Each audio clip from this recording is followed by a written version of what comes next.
ఆదానిని arrest చేయాల్సిందే రాహుల్ గాంధీ.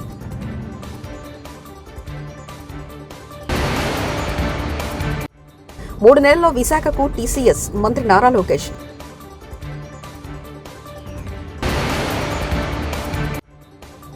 గంజాయి కట్టడికి 5 ఏళ్లలో ఒక్కసారైనా సమీక్ష చేయలేదు, జగన్పై మండిపడ్డ అనిత.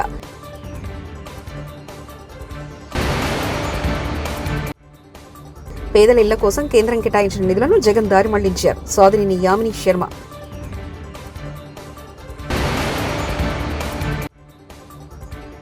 రంగనాయక సాగర్ దగ్గర ఇరిగేషన్ భూములను కబ్జా చేశారని నాపై రేవంత్ రెడ్డి తప్పుడు ఆరోపణలు చేశారు, హరీష్ రావు.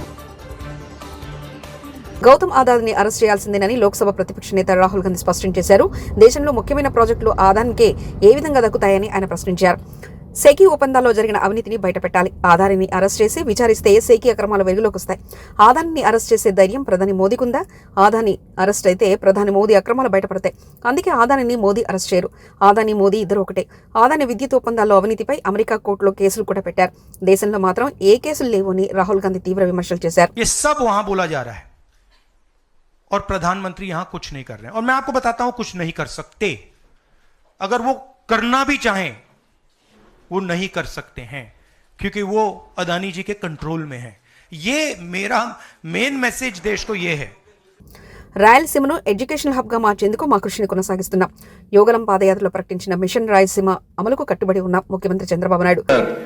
అదే మరిగా కల్నరీ ఇన్స్టిట్యూట్ ఒకటి త్రిబుల్ ఐటీ కర్నూలులో పెట్టాం, ఉర్దూ యూనివర్సిటీ కర్నూలులో పెట్టాం. ఇవి కాకుండా సెంట్రల్ యూనివర్సిటీ అనంతపూర్లో పెట్టాం.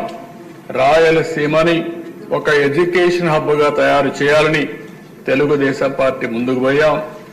ఏదైతే ప్రజాగళంలో మిషన్ రాయలసీమ అనౌన్స్ చేశారో దానికి కట్టుబడి ఉండి తప్పకుండా మిషన్ రాయలసీమలో చెప్పిన ప్రతి ఒక్కటి కూడా తెలుగుదేశం పార్టీ ఎన్డీఏ ప్రభుత్వం పూర్తి చేస్తామని చెప్పి కూడా మీకు తెలియజేస్తున్నాను. ఈరోజు అధ్యక్ష రాయలసీమకి ఏదైతే హార్టికల్చర్ హబ్ గా తయారు చేయాలని నీటి సమస్య ఉంది కాబట్టి 90% డ్రిప్ ఇరిగేషన్ కు సబ్సిడీ ఇచ్చాం. ఆ 90% ఇస్తే గత ప్రభుత్వం దాన్ని కూడా తీసేసే పరిస్థితికి వచ్చారు. అలాంటి ఏ విషయంలో చూస్తే అధ్యక్ష రాయలసీమకు ఒక్క పని చేసిన దాఖలాలు లేవు. ఇండస్ట్రీ వచ్చిన తిరుపతిలో హార్డ్వేర్ హబ్ గా తయారైందని తెలుగుదేశం పార్టీలో వచ్చింది. నిన్ననే మీరు చూస్తే కొప్పర్తి. వైసీపీ 5 ఏళ్ల పాలనలో ఒక పరిశ్రమ రాలేదు, ఒక్క కాంక్లేవ్ జరగలేదు. నాటి ఐటీ మంత్రి కోడిగుడ్డు థియరీతో ఏపీ అంటే కామెడీ అయిపోయింది. కేంద్రీకరణ జరగాలి, రాజధాని ప్రకటించేటప్పుడు చాలా స్పష్టంగా ఐటీ మొత్తం విశాఖపట్నం తీసుకొస్తామని ఆనాడు ఆయన చెప్తాం జరిగింది. అధ్యక్ష చంద్రబాబు నాయుడు గారి చొరవ వల్ల ఈరోజు ప్రపంచంలో ఎక్కడికి వెళ్ళినా 20% మంది ఐటీ రంగంలో తెలుగులు ఉంటాం. నిజంగానే మనందరం గర్వపడాల్సిన అవసరం ఉంది అధ్యక్ష. కానీ వాళ్ళు మన రాష్ట్రంలో పనిచేసేదానికి సరైన ఎకో సిస్టమ్ లేకపోవడం అనేది చాలా చాలా బాధాకరం. 2014 నుంచి 2019 మధ్యన ఒకసారి మనం చూస్తే అధ్యక్ష సుమారుగా 150 కంపెనీలు 50,000 మందికి ఉద్యోగాలు కల్పించడం కూడా జరిగింది అధ్యక్ష. ఈ పరిశ్రమలని ఆనాడు తీసుకొచ్చాం. అంతేకాకుండా అనేక సందర్భాల్లో కాన్క్లేవ్స్ కూడా ఏర్పాటు చేసి వైజాగ్ ను ఫోకస్ ఏరియాగా తీర్చిదిద్దడం జరిగింది. ముందు చూపుతో డేటా సెంటర్ పాలసీ ఆనాడు తీసుకొచ్చి అదానితో కూడా ఒప్పందం కుదుర్చుకుని వాళ్ళు కూడా ఆనాడు భూములు కేటాయిస్తాం జరిగింది, శంకుస్థాపన చేస్తాం జరిగింది. కానీ అది ఆగిపోతాం జరిగింది అధ్యక్ష. 2019 నుంచి 24 చూస్తే అధ్యక్ష ఎలాంటి యాక్షన్ లేదు, ఒక్క కాన్క్లేవ్ జరగలేదు, ఒక్క పరిశ్రమ రాలేదు అధ్యక్ష. ఒక మంత్రిని బాధాకరమైన పరిస్థితి ఏంటంటే ఆనాడు ఒక మంత్రిని అడిగారు అధ్యక్ష, ఆ రేస్ ఏదో హైదరాబాద్ లో జరుగుతుంటే ఇది మీరు ఎప్పుడు తీసుకొస్తారు ఆంధ్ర రాష్ట్రానికంటే కోడి ఇంకా గుడ్డు పెట్టలేదు, లేదంటే గుడ్డు కోడి పెట్టలేదు ఏదో చెప్పాడు అధ్యక్ష. అది దేవుడి తెలియాలి ఏం చెప్పాడు. ఆ రోజు నుంచి ఆంధ్ర రాష్ట్రం అనేది ఎగతాళి చేశారు అధ్యక్ష. ఎక్కడికి వెళ్ళినా ఆంధ్ర రాష్ట్ర ఐటీ మంత్రి ఇలా ఉంటారా, ఇలా అవుతే పరిశ్రమలు ఎట్లా వస్తాయని కూడా వాళ్ళందరూ ఎగతాళి చేసే పరిస్థితి అధ్యక్ష. అంతేకాకుండా అధ్యక్ష నేను మంత్రి అయిన తర్వాత అనేక కంపెనీల్లో కలిస్తే గత ప్రభుత్వంలో ఉన్న వాళ్ళు చాలా స్పష్టంగా మన కంపెనీలో వాటాలు అడగడం జరిగింది అధ్యక్ష. వాటాలు అడిగారు అధ్యక్ష. దానివల్ల ఆ కంపెనీలన్నీ వెనక్కి వెళ్ళిపోయినాయి. అంటే ఐటీ కంపెనీల్లో కూడా వాటాలు అడిగే పరిస్థితికి వీళ్ళు వచ్చారు అధ్యక్ష. ఏం చెప్పాలి అధ్యక్ష. ఇంతేకాకుండా పెద్దలు అన్నట్టు నిక్సీ కూడా నాడు పట్టించుకోలేదు, ఎస్టీపీఐకి ఇవ్వాల్సిన భూములు కేటాయించలేదు. ఇంకా మిలేనియం టవర్ ఫేజ్ 2 వచ్చే గల అక్కడ సచివాలయం పెడతామని మొత్తం డ్రామా నడిపించారు అధ్యక్ష.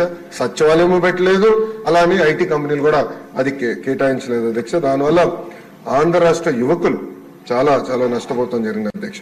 5 ఏళ్ల పాలనలో గంజాయి మాఫియా, బ్లేడ్ బ్యాచ్ దుర్మార్గాలపై జగన్ ఒక్క సమీక్ష చేయలేదు. ఇదే ఇప్పుడు మా ప్రయత్నానికి అతిపెద్ద సవాలుగా మారింది. చెక్ పోస్టులు పెంచాం, అక్కడ సీసీ కెమెరాలు పెట్టి గంజాయి రవాణాకు చెక్ పెడుతున్నాం. బ్లేడ్ బ్యాచ్ ఆగడలను అడ్డుకట్ట వేసేందుకు కఠిన చర్యలు తీసుకుంటున్నాం. హోంమంత్రి వంగలపూడి అనిత. తెప్పించుకోకపోవడం అధ్యక్ష. దీని పర్యవసానం ఏదంటే 5 సంవత్సరాలు దీన్ని క్యారీ ఫార్వర్డ్ చేసుకొని ఈ రోజు ఇంతవరకు రావడం జరిగింది అధ్యక్ష. దీని నేపథ్యంలో ఈ రోజు ఈ గంజాయిని ఇమీడియట్ గా మనం అరికట్టాలి అనుకునేటప్పుడు చాలా ఎక్సర్సైజ్ చేసుకోవాల్సి వస్తుంది అధ్యక్ష. సిస్టమ్ ని కూడా మనం మళ్ళా రిపేర్ చేసుకోవాల్సిన పరిస్థితి ఏర్పడింది అధ్యక్ష. ఇంతకు ముందు గాంజాకి సంబంధించి పైనుంచి ఏజెన్సీ నుంచి కిందకు వచ్చే సిచ్యువేషన్ లో ఎన్ని చెక్ పోస్టులు ఉన్నాయని నేను వైజాగ్ సిపి గారిని ఒకసారి నేను హోమ్ మినిస్టర్ అయిన వెంటనే మాట్లాడితే కేవలం 2 సీసీ కెమెరాలు ఉన్నాయి, చెక్ పోస్టులు ఉన్నాయి, దాని దగ్గర 2 సీసీ కెమెరాలు ఉన్నాయని చెప్పారు అధ్యక్ష. అంటే చెక్ పోస్టులు కూడా పెట్టుకోలేని పరిస్థితులు అయిపోయింది. ఈ రోజు మళ్ళా తిరిగి గాంజా నిర్మూలనకి పర్టికులర్ గా ఎక్కడెక్కడైతే ఏరియాస్ నుంచి అయితే మనకి ట్రాన్స్పోర్ట్ జరుగుతుందో ఆ ట్రాన్స్పోర్ట్ అన్ని ఏరియాలలోని కూడా చెక్ పోస్టులు ఏర్పాటు చేసుకున్నాం. చెక్ పోస్టుల దగ్గర సీసీ కెమెరాస్ ఏర్పాటు చేసుకున్నాం అధ్యక్ష. ఏ గాంజా తీసుకునే వ్యక్తి కూడా ఎక్కడ కూడా తప్పించుకోకూడదనే ఉద్దేశంతోనే సర్వేలెన్స్ కింద సీసీ కెమెరాలు ఆల్రెడీ ఫిక్స్ చేస్తున్నాం అధ్యక్ష. దీని నేపథ్యంలోనే మనం అర్థం చేసుకుంటే అధ్యక్ష, ఈ 5 నెలల కాలంలో మనం వచ్చిన ఎన్డీఏ గవర్నమెంట్ వచ్చిన 5 నెలల కాలంలోనే సుమారుగా 25,000 కేజీల గాంజాని ఈ రోజు పట్టుకొని గవర్నమెంట్ స్వాధీనం చేసుకునే పరిస్థితి, పోలీస్ డిపార్ట్మెంట్ వాళ్ళు పట్టుకుని స్వాధీనం చేసుకునే పరిస్థితి కనిపించింది అధ్యక్ష. దగ్గర 916 మందిని కూడా ఈ రోజు మనం జూన్ నుంచి అక్టోబర్ వరకు చూసుకుంటే 916 మంది మీద ఆల్రెడీ కేసులు నమోదైన వాళ్ళందరూ కూడా వెళ్ళారు అధ్యక్ష. ఇందాక గౌరవ సభ్యులు కూడా జైలుకి సంబంధించిన విషయం కూడా చెప్తున్నారు అధ్యక్ష. ఇంతకు ముందు ఏం జరిగిందన్న దాని గురించి ఈ రోజు నేను చెప్పక్కర్లేదు, మీరు చెప్పక్కర్లేదు, ప్రపంచం అంతా కూడా తెలుసు. కానీ ఈ రోజు మేము వచ్చిన తర్వాత మా నిఘా యంత్రాలు ఎంత క్లియర్ గా పనిచేస్తున్నాయంటే ఎప్పుడు నుంచి జరుగుతుందో అర్థం కాదు. రాజమండ్రిలోని ఒక ఫార్మసిస్ట్ ఒక జైల్లో ఉన్న వ్యక్తికి గాంజా తీసుకెళ్లే పరిస్థితి నిన్న మొన్న కనిపిస్తే ఇమీడియట్ గా దాన్ని మా నిఘా యంత్రాలన్నీ కూడా పట్టుకొని అతన్ని కూడా అరెస్ట్ చేసి జైలుకు పంపించిన పరిస్థితి. మీరు అన్నట్టుగానే ఎక్కువ ఏజెన్సీ ఏరియాలోని చిన్న పిల్లలు దీనికి ఎడిక్ట్ అయిపోయే పరిస్థితి కనిపిస్తుంది అధ్యక్ష. ఎడిక్ట్ అవ్వడమే కాదు అధ్యక్ష, వాళ్ళకున్న ఫైనాన్షియల్ ప్రాబ్లమ్స్ ని బేస్ చేసుకుని వాళ్ళని పావుల కింద వాడుకునే పరిస్థితి ఉంది. కాబట్టి గాంజా బ్యాచ్ల్లోని గాంజాలు సరఫరా చేసేవారు కానీ గాంజా తీసుకునే వాళ్ళకి కూడా అధ్యక్ష ఈ రోజు ఏదో తీసుకొచ్చాము, జైల్లో పెట్టేసాము, వాళ్ళకి రిమైండ్ తీసేసాము, తర్వాత బెయిల్ బయటకు వచ్చి వాళ్ళు అలా చేసే కన్నా వీళ్ళు చేసిన వెంటనే వీళ్ళ మీద పీడియాక్ట్ పెట్టడమే కాదు అధ్యక్ష, వీళ్ళ ఆస్తులు కూడా జప్తు చేయడానికి వీలైతే వాళ్ళకి ఆస్తి ఏమీ లేకపోతే వాళ్ళ దగ్గర ఉన్న ఆధార్ కార్డులు కానీ వాళ్ళ దగ్గర ఉన్న రేషన్ కార్డ్స్ కానీ అలాంటివి కూడా సీజ్ చేసే పరిస్థితి కూడా రప్పించాలి అని గౌరవ ముఖ్యమంత్రి గారు కూడా మాకు ఆదేశాలు ఇవ్వడం జరిగింది అధ్యక్ష. దాని మీద కూడా ముందుకెళ్తున్నాం. పేద మధ్యతరగతి ప్రజల సొంతటి కలను ప్రధాని నరేంద్ర మోదీ నెరవేర్చారని భాజపా ఏపీ అధికార ప్రతినిధి సాధినేని యామిని శర్మ తెలిపారు. వచ్చే 5 ఏళ్లలో మరో 3 కోట్ల ఇళ్ల నిర్మాణానికి కేంద్ర ప్రభుత్వం ప్రణాళికలు సిద్ధం చేసిందని ఆమె వెల్లడించారు. విజయవాడలోని భాజపా రాష్ట్ర కార్యాలయంలో నిర్వహించిన మీడియా సమావేశంలో ఆమె మాట్లాడుతూ 2017లో ప్రారంభించిన ప్రధానమంత్రి ఆవాస్ యోజన ద్వారా 4 కోట్ల ఇళ్ల నిర్మాణం జరిగిందన్నారు. గత 5 ఏళ్లలో అవినీతి, నియంతృత్వ పాలన, ఫ్యాక్సినిజానికి కేర్ ఆఫ్ అడ్రస్ గా జగన్ వ్యవహరించారని మండిపడ్డారు. ఇళ్ల నిర్మాణంలోనూ ఆయన అవినీతి చేశారని విమర్శించారు. 32,000 కోట్ల రూపాయలని కేటాయించింది. ఇప్పటివరకు పూర్తయిన దాంట్లో 23,800 కోట్లని విడుదల కూడా చేసింది. కానీ గడిచిన 5 సంవత్సరాల్లో మన దురదృష్టం ఏంటంటే అవినీతికి కేర్ ఆఫ్ అడ్రస్, నియంతృత్వ పాలనకి కేర్ ఆఫ్ అడ్రస్, ఫ్యాక్షనిజానికి కేర్ ఆఫ్ అడ్రస్, ప్రశ్నిస్తే కేసులు పెట్టి నిర్బంధ పాలన చేసినటువంటి జగన్మోహన్ రెడ్డి గారి పాలనలో పేదలకి మధ్యతరగతి ప్రజల కోసమని చెప్పని ఇల్లు కట్టుకొని వారు ఉండడం కోసమని ఇచ్చినటువంటి నిధులను కూడా దాంట్లో కూడా అవినీతి చేసి వేలాది మంది నిజంగా మహిళల యొక్క శాపనార్థాలను ఎదుర్కొన్నారు. వారు మనం ఎలక్షన్స్కి ముందు చూసాం, ఎక్కడ పోయినా కూడా ఏ మహిళను కదిలిచ్చినా ఇదే. కేంద్రం ఏమో ఇల్లు కట్టుకోవడానికి నరేగా నిధులు కలిపి 1,80,000 రూపాయలని ఇవ్వడమే కాకుండా 20 సంవత్సరాలు బ్యాంకు రుణం 6.5% వడ్డీతోటి బ్యాంకు రుణాన్ని సదుపాయాన్ని కూడా కల్పించింది. ఒక 2.67 లక్షలు తీసుకోవచ్చు వారు. అంతగా సహకారం మేము అందిస్తుంటే పబ్లిసిటీ పిచ్చి పీక్స్లో ఉన్నటువంటి జగన్మోహన్ రెడ్డి గారు మనం చూసాం. ఆయన ఆఖరికి అంగన్వాడీలో ప్రభుత్వం ఇచ్చేటటువంటి గుడ్డు అలాగే పాల ప్యాకెట్ పైన కూడా స్టిక్కర్ వేసుకునేటటువంటి వ్యక్తి. అంత పబ్లిసిటీ పిచ్చి ఉంది. చూసాం భూములు ఎవరైతే భూ హక్కుదారులు ఉంటారో వారి సొంత పట్టా భూముల పైన కూడా ఆయన ఏదో రాజముద్రలాగా ఆయన బొమ్మ వేసుకున్నటువంటి వ్యక్తి.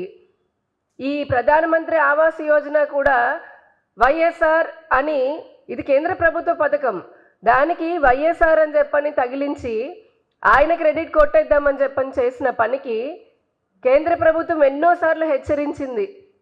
ఇది దేశమంతటా అమలవుతున్నటువంటి కేంద్ర ప్రభుత్వ పథకం, దీనికి కొన్ని నిబంధనలు ఉంటాయి, అది ఏ రాష్ట్రము మీరకూడదు అని చెప్పినా మళ్ళీ ఆయన సొంత లోగో పెట్టుకొని వైఎస్ఆర్ అని చెప్పని పథకం పేరు మార్చాలని చేసిన ప్రయత్నంతో హాజ్ యాత్రపై వివాదాస్పద వ్యాఖ్యలు చేసిన ఏపీ మంత్రి సత్యకుమార్ 100 ఎలుకలను తిన్న పిల్లి హాజ్ యాత్రకు పోయిందంటూ వివాదాస్పద వ్యాఖ్యలు చేసిన మంత్రి సత్యకుమార్. హిందీలో సామెత ఉంది అధ్యక్ష, చౌచూహా కాకే బిల్లి హజ్ నిక్లా అని. 100 ఎలకలు తిన్న బిల్లి ప్రాయచిత్తం కోసం హజ్జుకు పోయిందట అధ్యక్ష. రంగనాయక్ సాగర్ దగ్గర ఇరిగేషన్ భూములను కబ్జా చేశారని నాపై రేవంత్ రెడ్డి తప్పుడు ఆరోపణలు చేశారు. పచ్చకామల రోగి లోకమంతా పచ్చగా కనిపిస్తుందన్నట్లు కబ్జాలు చేసే చరిత్ర అనేది. రైతులు పట్టా భూములను ధరణి ద్వారా 13 ఎకరాలు రిజిస్ట్రేషన్ చేసి కొనడం జరిగింది. ఒక గుంట గానీ, ఒక ఎకరా గానీ ఇరిగేషన్ భూమి గానీ, ప్రభుత్వ భూమి గానీ తీసుకున్నట్లు నా చరిత్రలో లేదు. ఏ భూమిని అయితే నేను రిజిస్ట్రేషన్ చేసుకున్నాడో ఆ భూమిలోనే నేనున్నాను. నువ్వు ఎప్పుడు వస్తావో చెప్పు రేవంత్ రెడ్డి, నీ సమక్షంలో సర్వే చేద్దాం. రేవంత్, నువ్వెన్ని బ్లాక్ మెయిల్స్ చేసినా భయపడలేదు. బీఆర్ఎస్ పార్టీ తరఫున రైతుల పక్షాన నేను ప్రశ్నిస్తూనే ఉంటాం. హరీష్ రావు, భూమి కానీ తీసుకునే ఆలోచనే మాకు ఉండదు. మా చరిత్రలోనే మాకు అవకాశమే ఉండదు. ఈరోజు నేను రైతులు ఏ భూమి అయితే అమ్మారో, రైతులు ఏ మోకా అయితే చూపించారో దాని ప్రకారంగా నేను కబ్జాలో ఉన్న ఒక్క గుంట కూడా నేను ఎక్కువలేను. రా, నువ్వే రా, ఐ వెల్కమ్ యూ. నీ సమక్షంలో నేను కూడా ఉంటే ఇద్దరం కలిసి కొల్పిద్దాం దా, ఎప్పుడు వస్తావో రా. కానీ నువ్వు ఏదో విధంగా బ్లాక్ మెయిల్ చేస్తే ప్రశ్నించడం ఆగుతుంది అనుకుంటున్నావు. నువ్వు ఎన్ని రకాల బ్లాక్ మెయిల్ చేసినా ప్రశ్నించడం ఆపము. ప్రజల పక్షాన, బీఆర్ఎస్ పార్టీ పక్షాన నిన్ను, నీ ప్రభుత్వాన్ని ప్రశ్నిస్తూనే ఉంటాం. రైతులకు ఎక్కడ అన్యాయం జరిగినా, ప్రజలకు ఎక్కడ అన్యాయం జరిగినా 6 గ్యారెంటీలు అమలు జరిగేదాకా రేవంత్ రెడ్డిని, కాంగ్రెస్ ప్రభుత్వాన్ని ప్రశ్నించడమే మా బాధ్యత. ప్రజలు మాకిచ్చిన బాధ్యతనే ప్రతిపక్షంగా మా హక్కులు కాపాడండి, వీళ్ళు ఇచ్చిన హామీలు అమలయ్యేలా చూడండి అనే ప్రజలు ప్రతిపక్షంలో మాకు బాధ్యత ఇచ్చారు. తప్పకుండా కేసీఆర్ గారి నాయకత్వంలో మిమ్మల్ని ప్రశ్నిస్తూనే ఉంటాం. సినీ హీరో రామ్ చరణ్ పవిత్రమైన అయ్యప్ప మాలలో కడపలోని అమీన్పూర్ దర్గాను సందర్శించడాన్ని యావత్ హిందూ సమాజం, యావత్ అయ్యప్ప భక్తులు తీవ్రంగా ఖండిస్తున్నారు. మీరు వెంటనే అయ్యప్ప మాల తొలగించి ఆ స్వామివారిని క్షమాపణ కోరి యావత్ అయ్యప్ప భక్తులకు, యావత్ హిందూ సమాజానికి క్షమాపణ చెప్పాలని డిమాండ్ చేస్తున్నాం. రంగారెడ్డి డిస్ట్రిక్ట్ కోర్టు లాయర్లు అయ్యప్ప మాలలో సందర్శించడాన్ని యావత్ హిందూ సమాజము, యావత్తు అయ్యప్ప భక్తులం దీన్ని తీవ్రంగా ఖండిస్తున్నాము. స్వామి రామ్ చరణ్ గారు, మీరు ఎవరి కోసమన్నా ఎక్కడికన్నా ఏ దర్గాలకన్నా వెళ్ళండి, మేము దానికి వ్యతిరేకం కాదు. దయచేసి పవిత్రమైన అయ్యప్ప మాల ధరించి ఈ రకమైన హిందువుల మనోభావాలు దెబ్బతీయటం ఇది క్షమించడానికి నేరము. ఈ యొక్క రామ్ చరణ్ తేజ గారికి మేము ఒకటే విజ్ఞప్తి చేస్తున్నాము. స్వామి, మీరు వెంటనే మీ యొక్క మాలను తీసివేసి ఆ యొక్క అయ్యప్ప స్వామిని దర్శించి నాకు తప్పైంది. కేసీఆర్ మొక్క పీకేస్తాన్న మొనగాడివి ఈ చిన్న ధర్నా కార్యక్రమానికి ఎందుకు పెడుతున్నావు? నువ్వు నిత్యం కేసీఆర్ జపం చేసేది చూస్తే నీ కింద సెగ అంటుకుందని అర్థమవుతుంది. నీ భయం, నీ వణుకుడు ప్రారంభమైంది. నీకు తోచిన సెక్షన్లు అన్ని పెట్టుకో, మేము మాత్రం ఆగేది లేదు. మాకు న్యాయస్థానాల మీద చాలా గౌరవం, నమ్మకం ఉంది. వెంటనే ఈ రోజు హైకోర్టులో దాఖలు చేస్తున్నామంటూ ఎమ్మెల్సీ తక్కలపల్లి రవీంద్రరావు వ్యాఖ్యానించారు. ఊకదంపుడు ఉపన్యాసాలు ఏ సభ సమావేశం నిన్న వేములవాడ పోయి ఆడ మాట్లాడింది. ఓ దేవుని దగ్గర అని కానీ, ఓ చిన్నపిల్లల మీటింగ్ అని కానీ, ఓ మహిళల మీటింగ్ అని కానీ, ప్రభుత్వ కార్యక్రమాన్ని కానీ ఏది అని చూడకుండా నిత్యం కేసీఆర్ గారు జపం చేస్తున్నామంటే నీ కింద సెగ ఎంత అంటుకున్నదని. సీఎం రేవంత్ రెడ్డి మెడకు చుట్టుకున్న ఆదాని కుంభకోణం, అరెస్టు వ్యవహారం, ఆదాని అవినీతి పరుడని రాహుల్ గాంధీ అంటున్నారు. అదే నిజమైతే ఆదాని నుంచి రేవంత్ రెడ్డికి 100 కోట్ల విరాళం ఎందుకు తీసుకున్నారు? దావోస్ పర్యటనలో ఆదానితో రేవంత్ రెడ్డి 12,400 కోట్ల పెట్టుబడులకు ఒప్పందం ఎలా కుదుర్చుకున్నట్టు బీజేపీ జాతీయ ప్రతినిధి సంబిత్ పాత్ర వ్యాఖ్యానించారు. स्किल अपलिफ्टमेंट के लिए क्यों लिया था डोनेशन? एक करप्ट व्यक्ति से आपने डोनेशन क्यों लिया? आपकी सरकार ने डोनेशन क्यों लिया? निवेश भी नहीं, डोनेशन लिया 100 करोड़ का. 23 जनवरी 2024, 23 जनवरी 2024 रेवंत रेड्डी जी जो कि तेलंगाना ఆదానిని అరెస్ట్ చేయాల్సిందే రాహుల్ గాంధీ.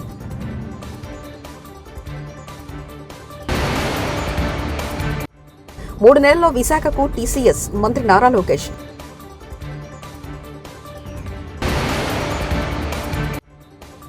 గంజాయి కట్టడికి 5 నెలల్లో ఒక్కసారైనా సమీక్ష చేయలేదు. జగన్పై మండిపడ్డ అనిత.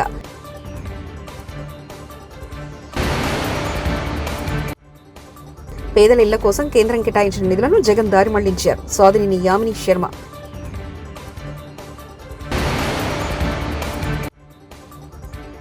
రంగనాయక సాగర్ దగ్గర ఇరిగేషన్ భూములను కబ్జా చేశారని నాపై రేవంత్ రెడ్డి తప్పుడు ఆరోపణలు చేశారు. హరీష్ రావు